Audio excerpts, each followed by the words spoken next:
fulan, rawi maksudnya ini ya, digunakan kata-kata fulan sebagai apa namanya itu, ya penggantilah dari nama yang asli. Fulan soduk, ini juga diantara status seorang rawi, ada yang thiqah, ada yang soduk, ada yang dhaif, itu banyak. Itu juga kita kalau ingin mengkaji nanti ada namanya maratibul jarah wa ta'dil, level-level jarah dan ta'dil. Nah, fulan soduk berarti hadisnya hasan. Nah, ini kan lebih mirip seperti rumus yang sudah jadi, begitu. Rumus matematika, begitu. Padahal ilmu hadis enggak seperti itu harusnya. Nah, ini mutaakhirin. Tapi kalau mutaqaddimin enggak begitu. Mereka ketika ingin menilai sebuah hadis, apakah hadis itu sahih atau tidak sahih, mereka melihat kepada berbagai variabel, berbagai faktor. Dari mulai qarinah, kemudian syawahid, mutaba'at, dan sebagainya. Contoh ini ya. Ini mungkin lebih pas kita jadikan sebagai nanti bahan diskusi. Ada hadis yang sahih. Ini bahkan terdapat di Sahih Muslim.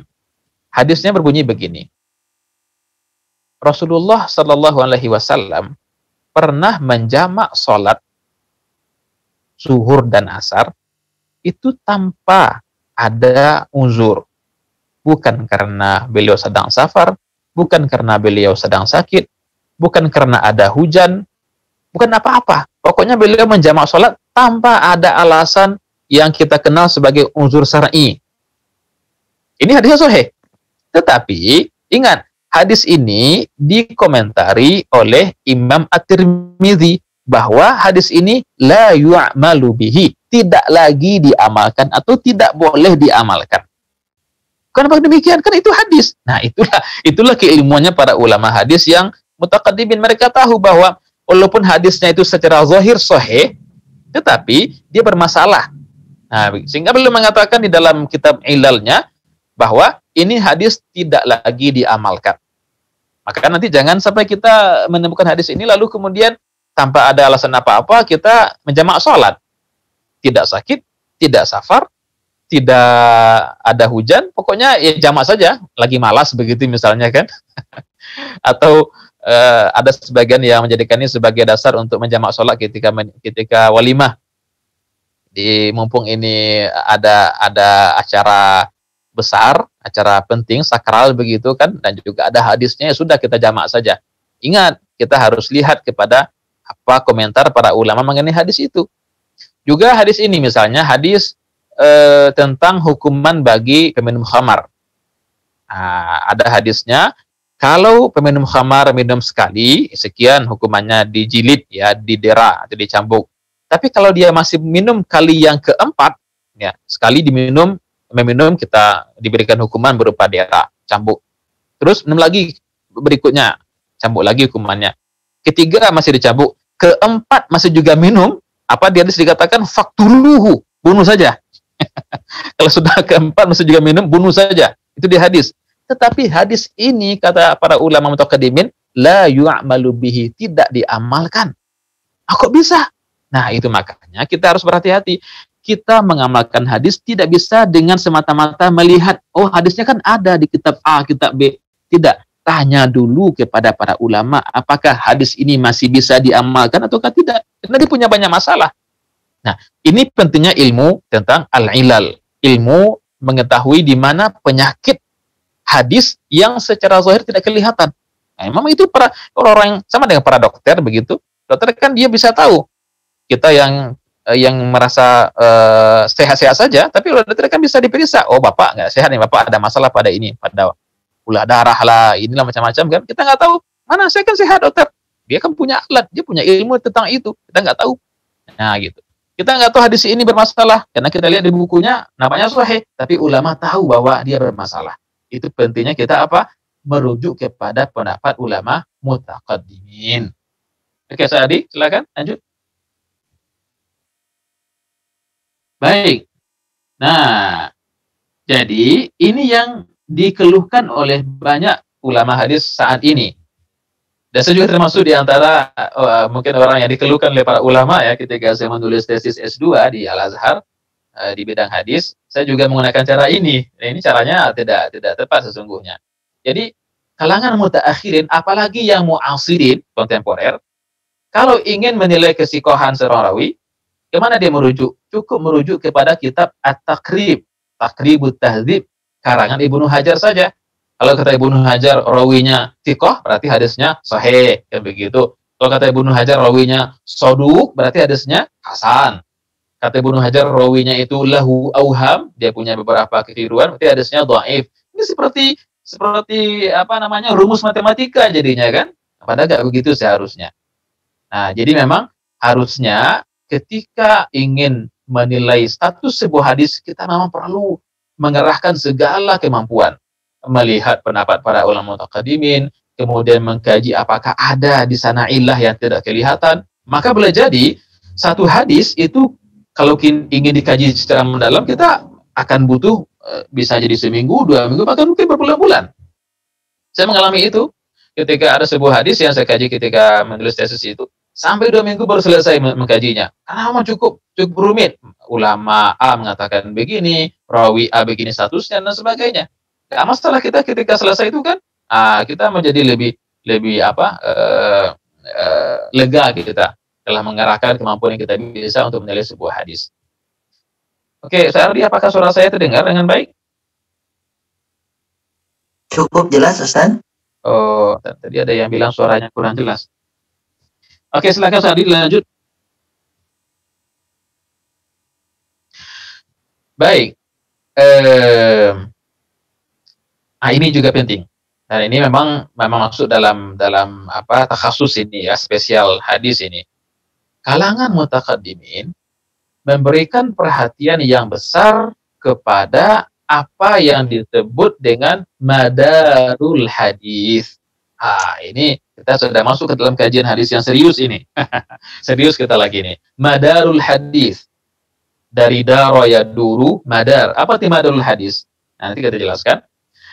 Sementara kalangan mutaakhirin, apalagi yang mu'asirin, yang kontemporer, sedikit saya jelaskan biar tidak menimbulkan kesalahpahaman. Kalau kita sebut mu'asirin, kontemporer, itu ulama-ulama hadis yang hidupnya ya di abad 19, 20 itu masih tergolong mu'asirin. Maka tokoh-tokoh seperti Syekh Al-Albani itu mu'asirin. Tokoh-tokoh seperti Syekh Buda itu mu'asirin. Ya, Bin Bas itu mu'asirin. Ya, apalagi yang sekarang masih hidup, itu juga mu'asirin, kan begitu. Nah, jadi kalau ulama mutaqaddimin memberikan perhatian yang besar kepada apa yang disebut dengan madarul hadis. Sementara ulama mutaakhirin, sebagainya mungkin ya, enggak juga semuanya tentunya, sering tertipu dengan banyaknya sanad. Misalnya, hadis ini kan mutawatir. Mutawatir, dia ada di Sahih Bukhari, dia ada di Sunan Tirmidzi, dia ada di Sunan Abu Daud, dan sebagainya. Nah, perhatikan, di sini ada yang perlu kita jadikan sebagai satu catatan. Meskipun hadis itu terdapat di berbagai kitab dan banyak sanadnya, tetapi boleh jadi sumbernya satu saja. Sumber ini yang disebut dengan madarul hadis, tempat di mana hadis itu berasal, porosnya hadis, begitu. Porosnya hadis. Misal begini. Anggaplah Imam Bukhari meriwayatkan sebuah hadis dari gurunya Al-Humaidi. Al-Humaidi dari gurunya Qutaibah bin Muslim. Qutaibah dari gurunya Az-Zuhri. Az-Zuhri dari gurunya Ibnu Umar dari Rasulullah. Ya, itu sanad Bukhari. Kemudian kita juga melihat nanti ada lagi di Sunan Tirmidzi hadis yang sama, tapi beda sanadnya. Tirmidzi dari gurunya katakan Affan dari gurunya katakan misalnya siapa? Saya juga belum tidak ingat secara ini jelas karena nama perawi itu banyak nama perawi itu. Dan katakan begini saja ya, Affan dari gurunya Az-Zuhri ya, Az-Zuhri dari gurunya. Nanti kita temukan juga hadis yang sama dari di dalam Abi Daud, di dalam Sunan Nasa'i, tetapi ketika kita teliti seksama, ternyata hadis ini meskipun datang dari berbagai sanad, namun sumbernya itu tetap satu. Siapa itu? Yaitu Az-Zuhri pada akhirnya. Zuhri dari Ibnu Umar. Berarti madarul hadis, poros hadis ini meskipun nanti bercabang-cabang setelah Zuhri ke berbagai rawi, dia tetap datang dari satu sumber, yaitu Az-Zuhri. Nah, begitu. Jangan sampai kita kemudian, kan banyak sanadnya. Iya, banyak. Tapi tetap terpulang semuanya kepada satu orang, yaitu Az-Zuhri. Nah, ini terjadi di beberapa riwayat yang bermasalah. Bukan pada Sahih Bukhari ya tentunya ya, tapi ada pada buku-buku yang lainnya. Misal begini, kita, Bapak Ibu, kalau mengkaji sanad-sanad riwayat dalam sirah, ya, dalam masalah ghazawat Nabi atau huruf Nabi, kita akan menemukan banyak riwayat nanti. Ada di Ibnu Katsir, Bidayah wa Nihayah misalnya, ada di Ibnul Asir, di Al-Kamil, ada di Tabari. Namun ketika kita teliti, kita coba dalami, ternyata sekian banyak riwayat itu yang kelihatannya banyak, sehingga kita mungkin lebih yakin begitu kan banyak ini riwayatnya. Ternyata nanti sumbernya satu, madarnya satu. Siapa itu? Saif bin Umar At-Tamimi. Jadi berbagai riwayat yang ada, yang bisa kita katakan berserakan di kitab-kitab tarikh, di Al-Kamil Ibnul Asir, Bidayah wa Nihayah Ibnu Katsir, kemudian juga misalnya Tarikh At-Tabari, tapi nanti ketika kita cek ke atas, sumbernya satu orang. Siapa itu? Saif bin Umar At-Tamimi. Dan ketika kita melihat komentar para ulama hadis, jarh wa ta'dil, mereka mengatakan bahwa Saif bin Umar ini seorang kadzab, pembohong. Kita pun kemudian, kita sudah berharap ini riwayatnya betul, karena dia banyak kan, ternyata sumbernya satu orang, dan dia adalah seorang pembohong. Ini banyak menghiasi kitab sirah, terutama yang berkaitan dengan masalah apa yang terjadi antara Ali dengan Utsman, kemudian Ali dengan Muawiyah. Ini banyak katakan direcoki atau diganggu atau dipenuhi oleh riwayat yang itu sumbernya nanti satu. Siapa di atasnya? Saif bin Umar At-Tamimi. Nah, ini. Oke, jadi itu dulu ya, sekedar untuk kita paham apa itu madarul hadis, ya, porosnya hadis. Oke, berikutnya. Lanjut Ustaz Ardi? Ya, oke. Nah, ini juga saya kira ini mungkin nanti perlu juga kita renungkan, tapi jangan buru-buru untuk dan membantah ya. Nah, kita akan diskusi ya, sifatnya ini. Jadi kalaupun nanti ada hal-hal yang agak berbeda dari yang kita pahami selama ini, itu kan hal yang biasa. Nah, di antara poin penting yang sering diabaikan oleh sebahagian tentunya ya, kita ketika mengatakan kalangan mutakhirin juga nggak semuanya tentunya. Mutakhirin adalah masalah muwafaqah dan mukhalafah hadis dengan Al-Quran. Bahwa ternyata ada hadis-hadis yang itu kelihatannya sahih secara zahir, tapi dia memiliki masalah pada apa? Bahwa dia mukhalafah, dia bertentangan dengan ayat Al-Quran. Nah, itu ada.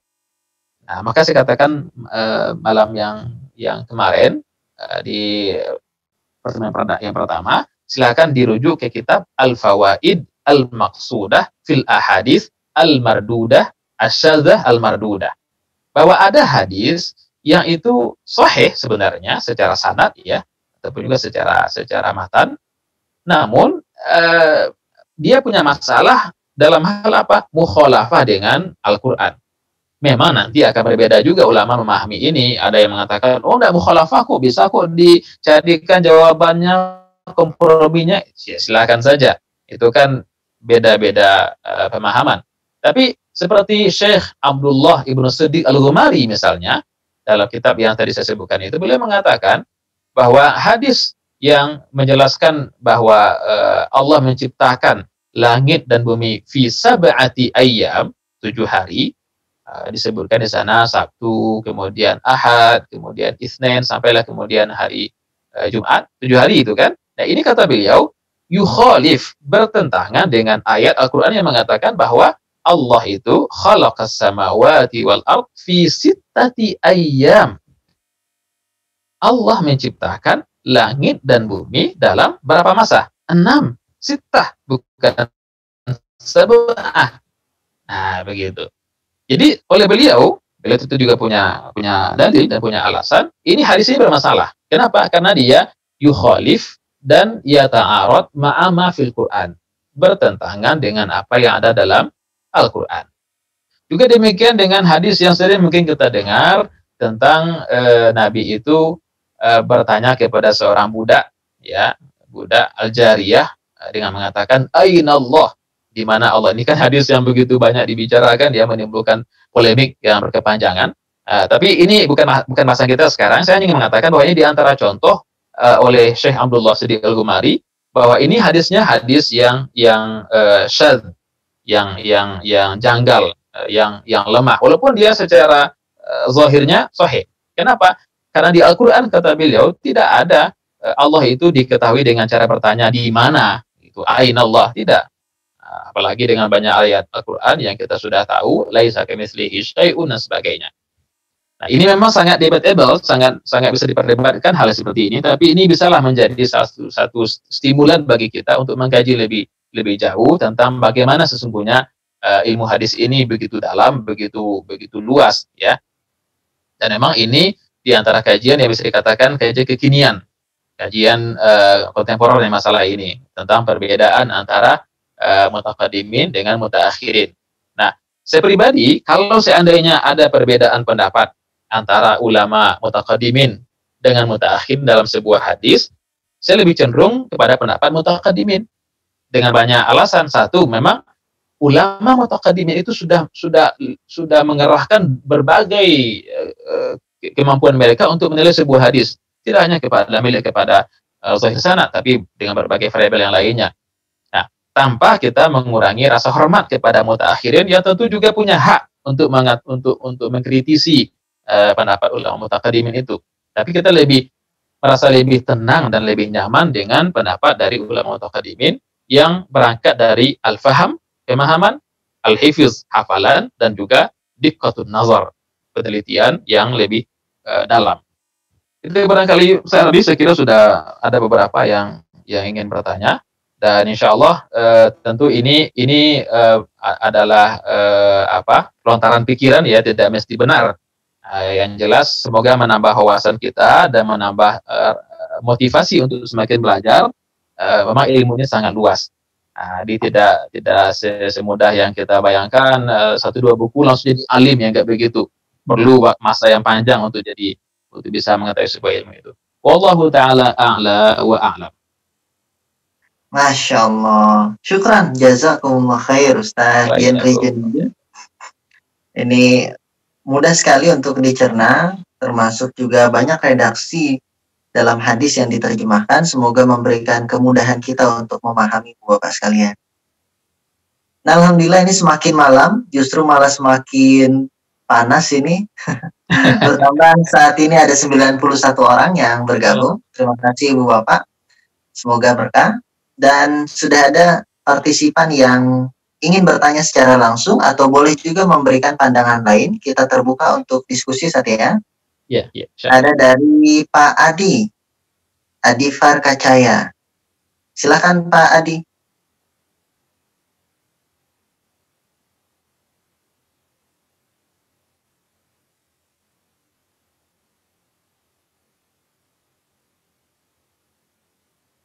Assalamualaikum Ustadz Yendri. Waalaikumsalam warahmatullahi wabarakatuh.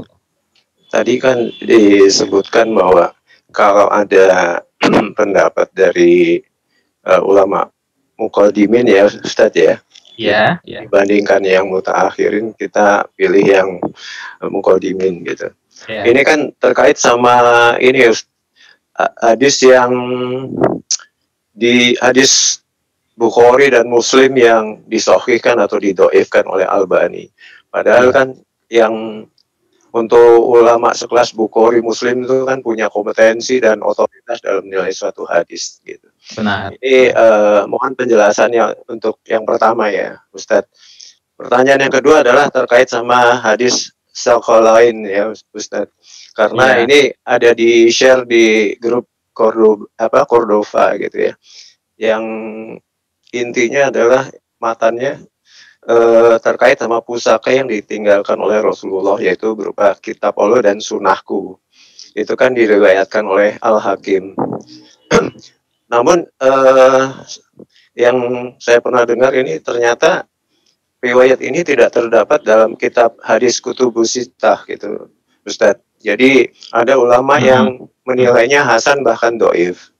Sedangkan untuk riwayat yang lain itu bukan kitab Allah dan sunnahku, tapi kitab Allah dan itrah keluargaku atau ahlul baitku. Nah ini yang dinilai lebih sahih gitu, yang ada bisa dilihat di Musnad Ahmad bin Hanbal. Mohon penjelasannya buat kami semua, Ustadz Yender. Terima kasih.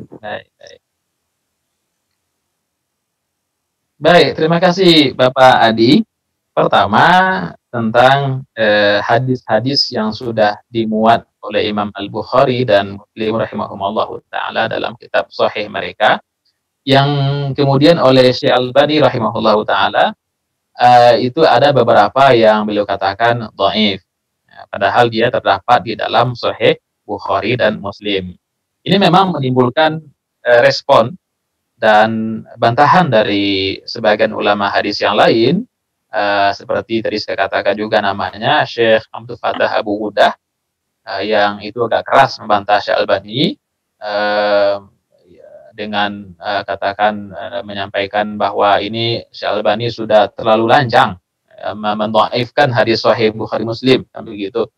Juga bantahan dari Syekh Sa'id Mamduh dari Mesir yang mengarang kitab khusus dalam hal ini, Tanbihul Muslim ila Ta'adi Al-Albani ala Sahih Muslim. Nah, judulnya bagus juga kita baca, Tanbihul Muslim ila Ta'adi Al-Albani ala Sahih Muslim. Peringatan kepada Muslim, seorang Muslim, tentang ta'adi. Ta'adi itu melampaui batasnya Albani terhadap Sahih Muslim. Nah, begitu. Jadi memang menimbulkan polemik juga ini Pak Adi. Dan saya pribadi menilai bahwa ketika saya membaca juga kitab Syekh Mamduh dan juga respon dari Syekh Abu Udah terhadap Syekh Albani, memang ada beberapa yang saya kira Syekh Albani barangkali akhta'a fihi, ya kelirulah, karena itu tidak mudah ya ulama sekarang mendhaifkan hadis yang di Sahih Bukhari, kan ya itu sesuatu yang memang terlalu tinggi lah begitu kan. Namun saya pribadi melihat Syekh Albani juga ulama hadis, ya artinya beliau juga punya hak untuk mengkritisi itu, walaupun tentunya kita akan melihat nanti sejauh mana argumentasi beliau untuk mengatakan hadis A ini katakan dhaif begitu, padahal dia ada Sahih Bukhari atau ada Sahih Muslim. Jadi secara umum saya pribadi melihat Pak Adi adalah hak para ulama hadis untuk saling memberikan pandangannya, selama itu punya argumentasi, punya dasar. Hanya kalau bantahan itu bantahan yang lemah dan ditujukan kepada imam seperti Bukhari, nah kan jadinya terlihat seperti seperti bayi yang ngajak kelahi orang dewasa begitu kan. Ini kan tidak selevel. Walaupun kita secara objektif menilai adalah hak beliau untuk memberikan beberapa pandangan. Kan bukan hanya beliau Pak Adi, juga banyak ulama kok yang memberikan pandangan pada Sahih Bukhari itu, dari mulai Daruqutni, kemudian Al-Ismaili, sampai juga kemudian yang terakhir Syekh Abdullah Al-Ghumari juga mengatakan juga melakukan hal yang sama, memberikan pandangan juga kepada Sahih Bukhari Muslim. Jadi secara prinsip itu hal yang biasa dan wajar dalam dunia keilmuan, selama ya, bantahan itu memiliki dasar yang kuat dan bisa untuk dipertanggungjawabkan. Bukan hanya ingin show gitu ya, ingin nampak selevel dengan mereka yang kibar itu, kemudian kita enggak begitu. Nah, itu pandangan saya, wallahu alam. Yang kedua tentang hadis Tsaqalain, benar, saya sepakat dengan Pak Adi. Sesuai dengan yang saya baca dan saya kaji, memang lafaz yang lebih sahih itu bukan kitabullahi wa sunnati, melainkan kitabullahi wa itrati ahli baiti. Benar. Yang lebih kuat adalah yang merupakan pusaka Nabi itu adalah kitab Allah dan keturunannya. Itrati ahli baiti. Ini merupakan pesan Nabi kepada kita, umat beliau, untuk menjaga dua ini, menjaga kitabnya dan menjaga keturunannya. Dan memang kita harus akui dalam sejarah yang kita baca, umat Islam, enggak semuanya tentunya ya, itu sudah mengabaikan kedua-duanya. Al-Quran mungkin tidak begitu kentara, tapi mengabaikan secara kentara keturunan Nabi dengan dibunuhnya Sayyidina Husain oleh Bani Umayyah, kemudian Imam Ali dicela-cela di mimbar. Ini kan jelas ada pengabaian terhadap itu, sehingga mungkin wajar Nabi memberikan pesan tegas bahwa jaga yang dua ini, jaga kitab Allah dan jaga itrati ahli baiti. Itu memang lafaz yang lebih sahih sesungguhnya, walaupun yang lebih masyhur, yang lebih populer adalah kitabullah wa sunnati, dan sunnahku. Tidak salah juga itu secara substansi nggak salah, tapi kan secara riwayat lebih sahih yang menggunakan lafaz kitabullah wa itrati ahli baiti. Wallahu a'lam. Masya Allah. Syukran Ustaz. Apaan? Ini masih berkaitan dengan Syekh Albani. Pertanyaan dari Bapak Khalilul Islam. Apakah kalau hadis ditakhrij oleh Syekh Imam Albani mesti sahih Ustaz? Dan kitab apa yang menjadi rujukan untuk mengetahui bahwa hadis ini sahih atau tidak? Ya. Baik, kita sudah sampaikan malam kemarin bahwa ya, masalah menghukum hadis itu juga masalah ijtihad. Dia tidak langsung dikatakan, oh kalau si A mengatakan hadis A sahih berarti pasti sahih. Enggak ada yang begitu. Ada yang begitu. Karena nanti memang kata si A sahih, nanti datang lagi ulama B mengatakan oh enggak sahih kok, dan yang B juga tidak kalah keilmuannya. Ini masalah ijtihad. Sama dengan masalah fikih, ulama A mengatakan perbuatan ini haram, yang B mengatakan halal. Ya begitulah adanya, perbedaan pendapat kan sangat wajar. Jadi tidak benar kalau dikatakan bahwa setiap hadis yang ditakhrij atau yang dihukumi Syalbani pasti benar. Tidak benar itu. Walaupun juga tidak benar kalau kita langsung menolak semuanya. Karena begini, saya juga tahu, yang saya rasakan memang ada banyak pendapat mengenai Syalbani ya, antara memang pendukung yang fanatis begitu. Di setiap yang beliau katakan itu pasti benar semuanya, diterima mentah-mentah. Dengan orang yang sangat anti kepada beliau ditolak mentah-mentah. Enggak, kita harus objektif.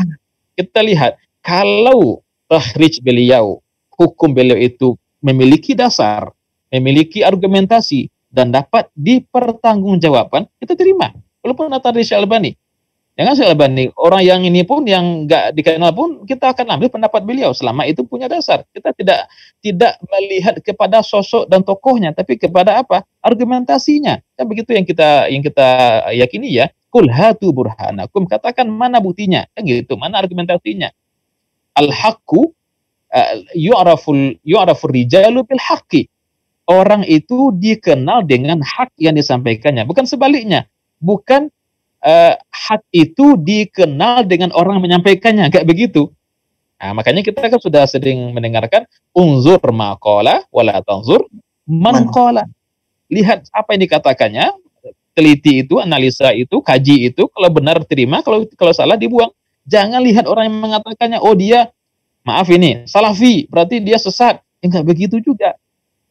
Karena kita harus akui bahwa mereka dalam bidang hadis itu cukup mendalam. Nah, maka kita harus ada di pertengahan, tidak fanatik secara membabi buta begitu kan. Setiap beliau katakan itu pasti benar, tanpa dikaji lagi begitu. Tidak juga kita anti.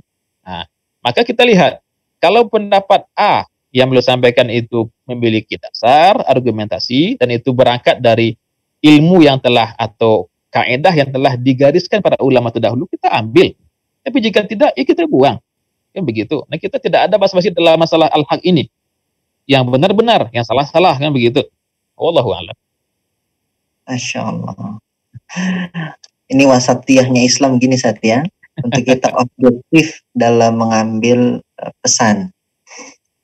Baik, syukuran Ustaz Yandri. Pertanyaan selanjutnya dari Ibu Aziza. Apakah perlu juga untuk mengetahui bahkan menghafal tahun lahir dan tahun wafat ulama hadis agar bisa membedakan apakah mereka termasuk ulama muqaddimin atau mutaakhirin? Atau bagaimana Ustaz? Mohon penjelasannya. Baik. Pertama Ibu, kita harus luruskan dulu istilahnya, dia bukan muqaddimin ya, tapi mutaqaddimin. Ya pakai ta ya. Mutaqaddimin. Nanti kalau muqaddimin beda lagi maknanya. Ya, mutaqaddimin, ulama terdahulu. Nah, memang untuk mengetahui mana-mana ulama yang terkategorikan kepada mutaqaddimin dan mana yang mutaakhirin, memang kita melihat kepada tahun lahir itu dulu yang paling jelas. Menjelang kita melihat kepada metode yang mereka gunakan.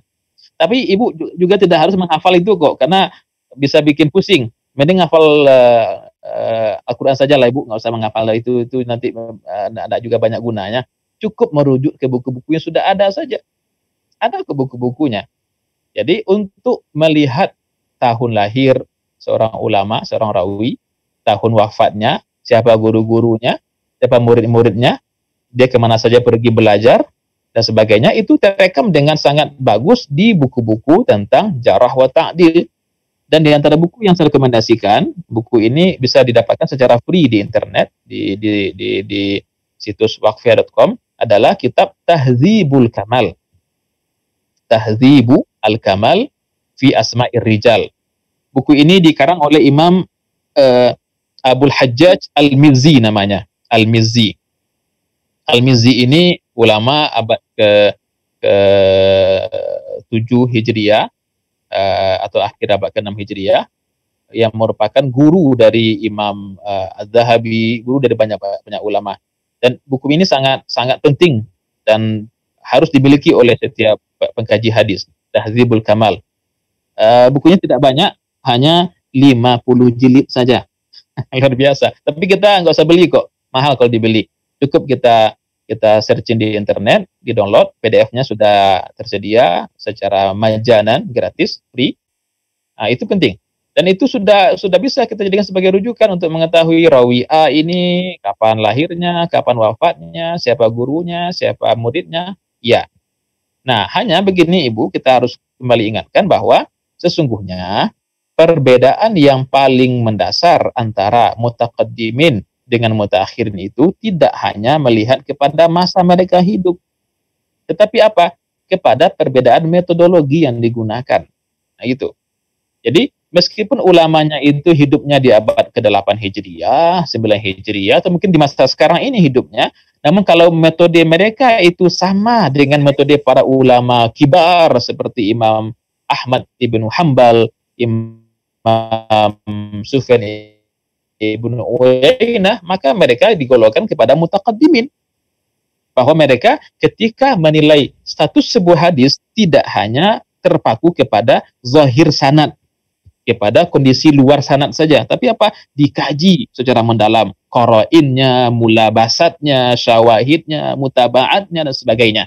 Itu perbedaan yang paling bagus kita jadikan sebagai acuan untuk melihat beda antara mutaqaddimin dengan mutaakhirin dari segi metodologi atau manhaj yang digunakan. Wallahu a'lam. Masya Allah. Syukran Ustaz Yandri. Apa? Ada Ustaz Denny Muharram Dania yang ingin bertanya secara langsung. Tafadhol Ustaz.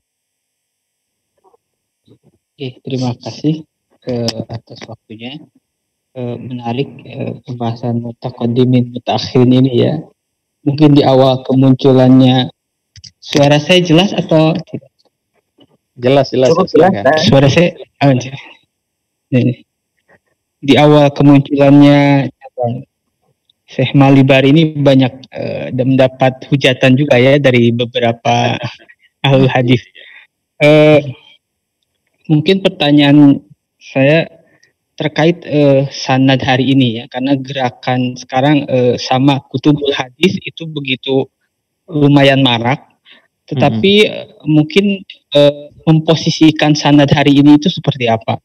Kalau saya melihatnya sementara itu hanya sebatas mempertahankan keberlangsungan sanad, bukan lagi menjadi tujuan utama sebagaimana para ulama hadis yang mutaqaddimin itu untuk memverifikasi hadis. Sehingga syarat-syarat sama hari ini mungkin bisa jauh lebih longgar daripada di zaman awal. Tapi dari beberapa yang saya ikuti sama hadis itu sepertinya masih belum ada kejelasan sanad hari ini itu untuk apa gitu ya. Nah itu mungkin yang pertama, saya ingin penjelasan lebih jauh. Kemudian yang kedua, setahu saya itu Imam Bukhari salah satu manhajnya adalah intiqo ya.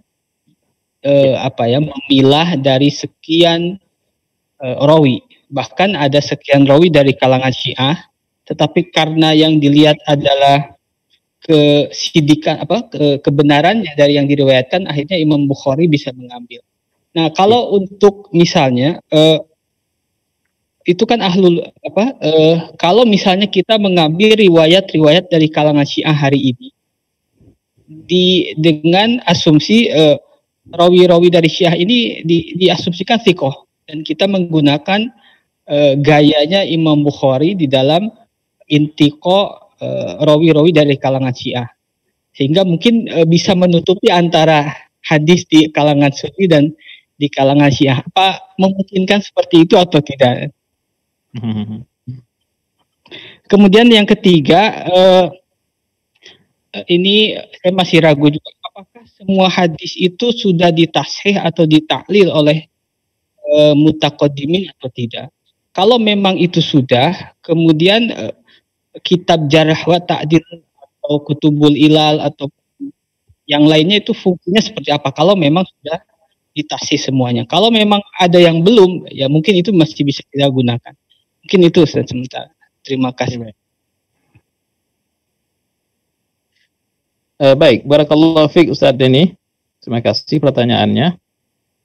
Pertama, tentang posisi sanad hari ini.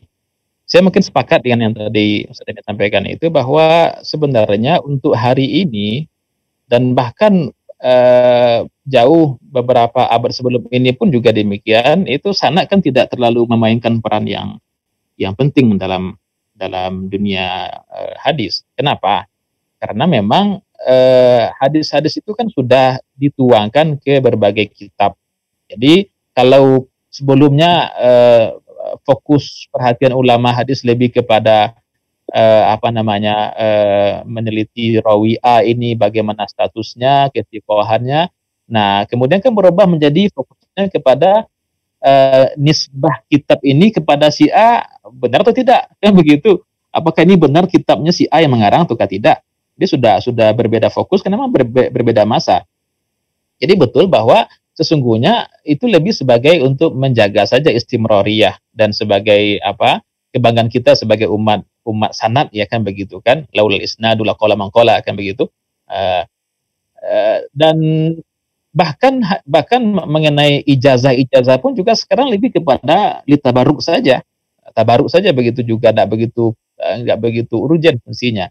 Saya ketika masih di Al Azhar sempat ada muktamar dauli yang diadakan di Kairo, datang para ulama hadis dari berbagai negara, Syekh Muhammad Awama, Syekh Bashar Awan Ma'ruf dan sebagainya.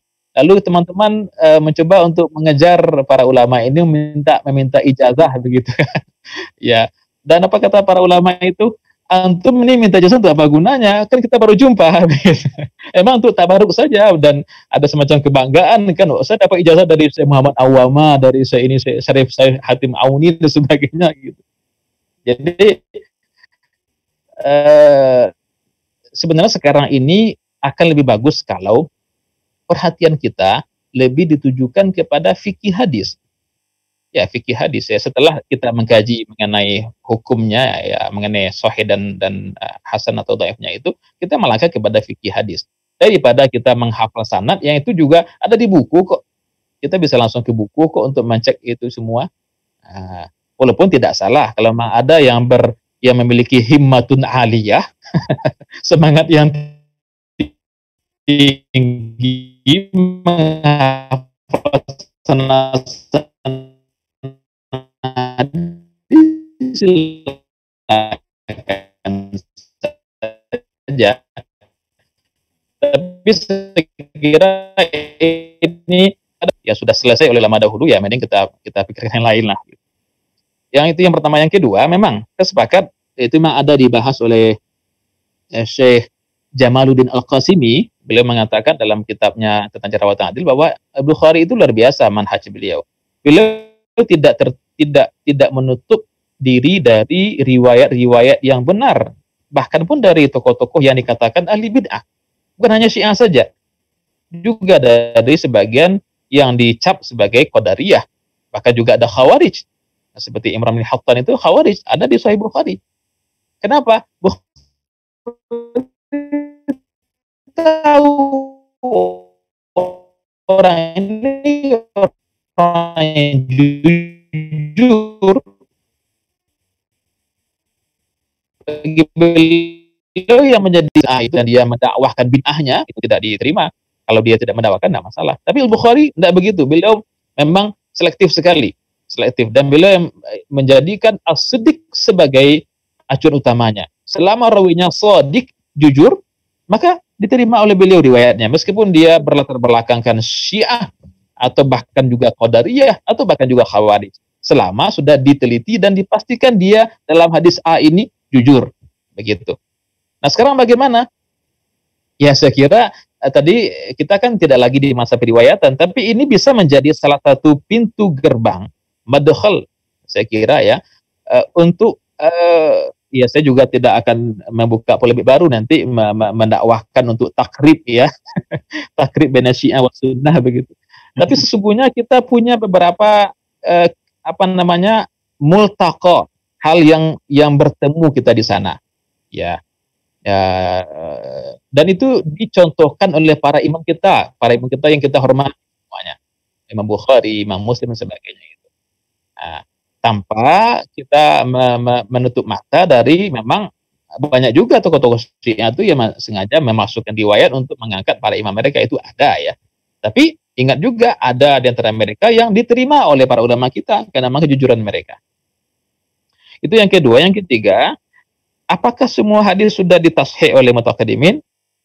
Sepanjang yang saya baca dari keterangan Imam As-Sakhawi misalnya atau Ibnu Salah, belum. Hanya begini, ketika memang ada hadis yang belum ditashih oleh mutaqaddimin, apakah mutakhirin punya kelayakan, punya kepatutan untuk mentashih itu? Ibnu Salah mengatakan tidak. Kenapa? Karena nazarnya mutakhirin itu qasir, begitu lemah, tidak akan sampai menyaingi dan menyamai mutaqaddimin. Maka kata Ibnu Salah, terima sajalah dari mutaqaddimin, mereka sudah luar biasa itu. Kalau yang belum tashih ya sudah, toh kita masih punya banyak hadis yang sudah ditashih kok, begitu. Tapi ini tidak disepakati oleh ulama yang lain. Seperti misalnya Imam Suyuti mengatakan kita punya hak kok, berhak untuk mentashih itu dengan kaidah atau ilmu yang sudah ditinggalkan oleh mereka, dengan berbagai perangkat yang sudah mereka wariskan. Kita pakai itu untuk mentashih hadis-hadis yang belum ditashih. Itu cukup banyak. Dan memang kita di Al-Azhar memang dilatih untuk itu. Saya ketika itu memang ada lebih kurang 160 hadis yang disuruh oleh pembimbing untuk ditafsir sendiri begitu. Ini berat juga ini kan, kita harus berjibaku untuk melihat berbagai pendapat para ulama. Tapi itulah latihannya. Jadi yang saya tahu memang tidak semua ditafsir oleh para mutaqaddimin, tapi nanti yang jadi masalah adalah apakah mutakhirin punya lisensi untuk mentashih itu atau tidak. Nah, ini juga khilafiyah para ulama hadis kan, walaupun pendapat yang kemudian lebih banyak digunakan adalah ada lisensi selama dia punya ahliyah untuk itu, dia punya kelayakan dan kompetensi untuk itu. Wallahu a'lam. Masya Allah. Syukran Ustaz Henry. Ini pada pertanyaan dari Bapak Priyatna Iskandar dengan Pak Alferdin ya, agak mirip ini pertanyaannya. Mungkin bagian dari takkid saja karena mungkin pertanyaan ini sudah dibahas. Perbedaan antara muqaddimin, mutaqaddimin, mutakhirin dan kontemporer. Dan yang terakhir, bagaimana kita merujuk hadis sebagai orang yang awam? Ya, baik. perbedaan antara mutaqaddimin dan mutaakhirin itu bukan kita yang membuatnya. Dan tadi memang kata Ustaz ini, memang Dr. Hamzah Malibari di antara pionir dalam hal ini, tapi bukan juga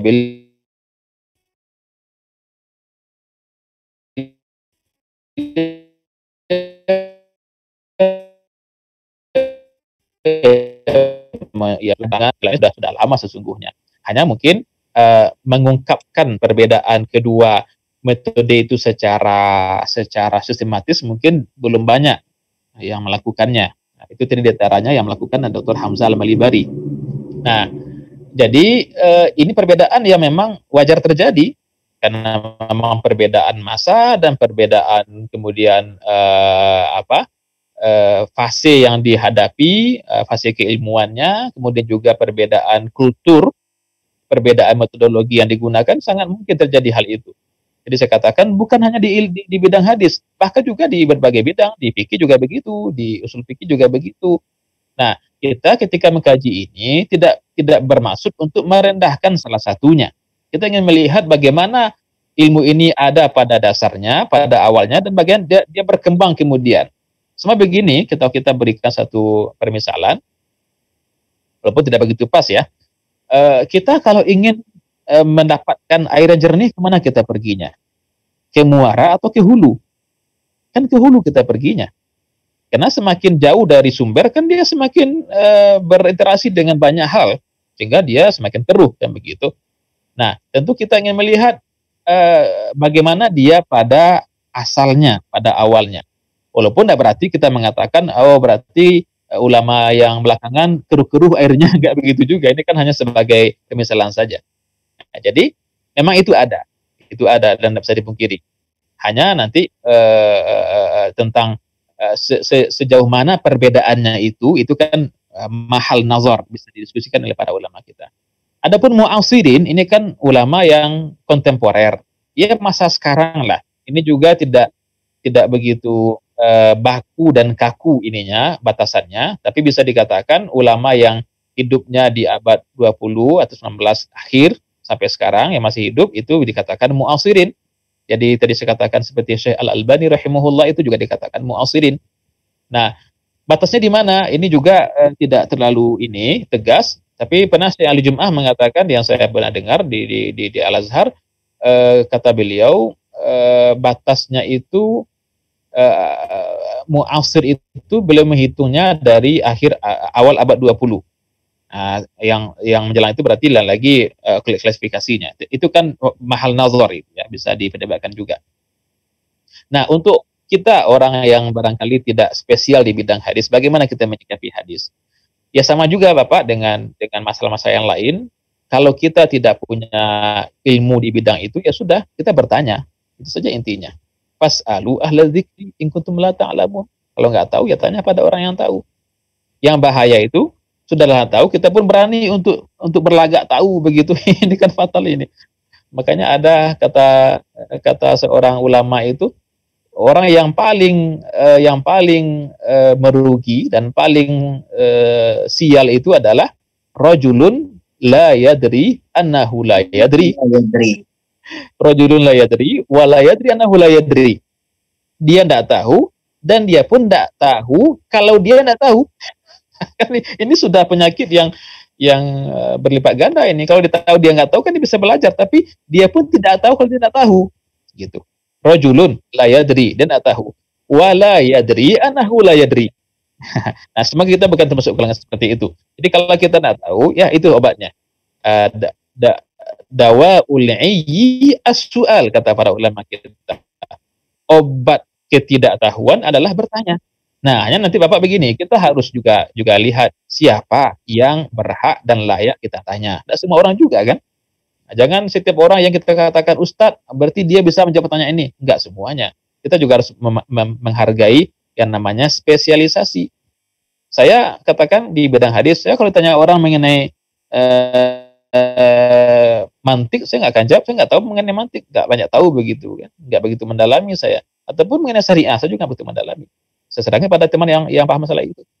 Jadi tanyalah kepada orang yang kita lihat dan kita ketahui dia ahli di bidang yang kita tanya itu. Sehingga memang kita memang menyerahkan sesuatu kepada ahlinya. Wallahu a'lam. Masya Allah. Syukran, jazakumullah khair Ustadz Yendri. Alhamdulillah kita sudah sampai di penghujung acara. Barangkali masih banyak pertanyaan yang Ibu Bapak ingin tanyakan. Karena keterbatasan waktu, Ibu Bapak bisa mencatatnya pada pertemuan esok atau selanjutnya, bisa ditanyakan kembali atau bisa japri ke Ustadz Yendri barangkali berkenan di waktu luangnya untuk respon. Ustadz, boleh menambah satu pertanyaan aja Ustadz? Monggo, tafadhol Pak. Ya, terima kasih atas kesempatannya. Tadi Ustadz Yendri menyinggung tadi soal fikih hadis gitu ya. Yeah. Nah ini bila terdapat perbedaan pendapat tentang hadis ya di antara ulama hadis dan ulama fikih gitu. Dimana kalau misalnya pokok masalahnya adalah mengenai derajat hadis, berarti kita mengacunya kepada pendapat ahli hadis. Yeah. Tapi kalau pokok masalahnya adalah tentang makna hadis, makanya kita mengacu kepada ahli fikih gitu. Ini kan ada suatu kaidah ya Ustadz Yendri ya. Nah ini kaitannya bagi kami yang orang awam nih, kalau dalam berguru tentu kan harus tahu sanad keilmuan nih Ustadz Yendri. Mohon penjelasannya Ustadz. Terima kasih atas kesempatannya. Baik. Terima kasih Pak Adi. Memang betul bahwa kalau kita punya problem atau pertanyaan dalam bidang hadis, ya tentu kita kepada yang ahlinya di bidang itu ya, ulama hadis tentunya. Tapi kalau nanti sudah berkaitan dengan masalah istinbat hukum, halal haram, pemahaman hadis, tentu juga kepada yang ahli di bidang itu, para fuqaha tentunya. Ini yang memang kita perhatikan bahwa ada banyak orang yang sebenarnya dia lebih fokusnya kepada hadis sesungguhnya. Dia mungkin menguasai di bidang hadis, dia punya katakan latar belakangnya di bidang hadis, punya sanad dan sebagainya, tapi dia juga masuk ke bidang fikih yang itu bukan bidang dia. Padahal di sana juga ada orang yang juga ahli di bidang itu. Nah, ini yang kita sayangkan, harusnya kan diserahkan kepada yang mengerti di bidang itu sehingga tidak bercampur aduk. Itu kan. Kalau kita lihat memang ulama mengatakan bahwa ahli hadis itu ibaratnya adalah seorang apoteker yang dia punya obat, dia punya toko, tapi dia nggak tahu obat ini untuk apa gitu. Dia nggak begitu paham obat ini nanti untuk penyakit apa dan berapa dosisnya, nggak tahu dia. Nah, sementara ahli fikih itu ibarat dokter, dia tahu cuma dia nggak punya obatnya. Dia tahu obat kalau ini penyakitnya ini obatnya, tapi dia nggak punya obat gitu. Bahan itu ada di ahli hadis, mereka yang punya bahan, mereka yang punya madah. Tapi nanti bagaimana bahan ini digunakan untuk apa dalam konteksnya bagaimana, itu kan ahli fikih yang tahunya. Maka memang perlu ada ta'awun antara kedua pakar ini. Tapi kita himbau kepada yang spesialnya di bidang hadis, ya sudah, itu saja yang digarap dan serahkan yang fikih kepada yang ahlinya. Nah, jangan semuanya mau dicampuri, semuanya mau kalau kata orang Minang nih Pak Adi, semuanya mau dikakuk, semuanya mau dikacau begitu. Jangan, kita harus mengerti keterbatasan diri kita. Saya hadis, ya sudah, itu yang saya bahas. Nah, yang fikih serahkan kepada yang ahlinya, sehingga barang ini terkotak-kotakkan, bisa dipetakan dengan baik. Nah, jadi bagi kita juga begitu, bagi yang kita yang barangkali dikatakan awam ya, yang tidak belajar secara serius, ya untuk masalah fikih, pemahaman hadis, tanyakan kepada ahli fikih yang minimal yang berlatar belakang syariah begitu. Untuk masalah hadis, tanyakan kepada ahli hadis. Jangan dibalik-balik, jangan dicampur aduk saja. Karena orang yang di bidang fikih belum tentu menguasai hadis, pun sebaliknya demikian. Maka ini bagus Pak Adi memberikan semacam satu catatan ya, bahwa semestinya kita mengerti mengenai itu, bahwa untuk masalah A kita kemana bertanya seharusnya, untuk masalah B kemana bertanya. Jadi setidaknya kita pun tahu tempat kita bertanya itu di mana begitu. Nah, itu barangkali Pak Adi.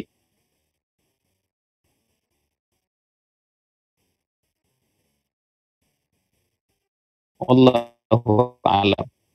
Dan Pak Adi, insya Allah ada pertemuan selanjutnya, kita akan membahas secara mendalam apa yang Pak Adi tanyakan terkait dengan fikih hadis. Pada pertemuan ketiga IOC ke depan, kita akan membahas tentang fikih hadis, urgensi dan dinamikanya. Nah, jadi insya Allah kita akan berdiskusi lebih lanjut. Nah, saat ini alhamdulillah kita sudah berada di penghujung acara. Ibu Bapak, terima kasih yang masih konsisten sampai cukup larut malam. Luar biasa animonya, dan mari sama-sama kita dengarkan kata penutup atau kesimpulan terkait dengan materi kita pada malam hari ini tentang perbedaan ulama hadis dulu dan kontemporer. Tafadhol Ustaz. Baik, Ustaz Ardi, terima kasih. Bapak Ibu, barangkali satu pesan akhir yang bisa kita tegaskan di akhir pertemuan ini adalah bahwa tidak ada orang yang ahli dalam segala bidang. Masing-masing memiliki spesialisasi dan keahlian masing-masing ya. Nah, kita pun juga harus mengerti hal itu sebagai orang yang barangkali nanti akan banyak berhadapan dengan problem-problem apakah tentang status hadis, tentang pemahaman hadis, maka kita tahu hendaknya kemana kita akan pergi untuk bertanya. Nah, kita serahkan sesuatu kepada yang ahlinya, yang memang sudah itu kompetensinya. Karena kalau tidak, kita sudah tahu hadisnya, idza wusidal amru ila ghairi ahlihi fantazidis sa'ah. Kalau sesuatu diserahkan kepada yang bukan ahlinya, maka tunggulah saat kehancurannya. Wallahu taala a'la wa a'lam. Masya Allah, syukuran Ustaz Yandri. Ternyata banyak para asatidz yang juga ikut bergabung, termasuk ada Kiai Wahyudin. Subhanallah, subhanallah. Kiai sudah berkenan untuk memantau, membimbing dan juga menasihati kita sekalian. Dan Ibu Bapak yang dirahmati Allah, sampai kita di penghujung acara, insya Allah kita akan melanjutkan Islamic Online Course kelas hadis pada pertemuan ketiga tanggal 29 Januari 2021 yang bertemakan tentang fikih hadis, urgensi dan dinamikanya. Masih bersama Ustadz Yandri Junaidi. Terima kasih atas segala perhatian, mohon maaf atas segala kekurangan.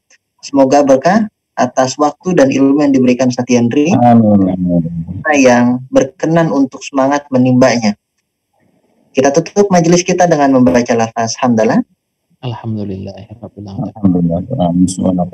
Subhanakallahumma wa bihamdika asyhadu an la ilaha illa anta sallallahu ala sayyidina Muhammad wa ala ali sayyidina Muhammad. Assalamualaikum warahmatullahi wabarakatuh. Waalaikumsalam warahmatullahi wabarakatuh. Syukran Ustaz Yandri. Sama-sama Sardi. Barakallahu fikum insyaallah. Allah barik fiik.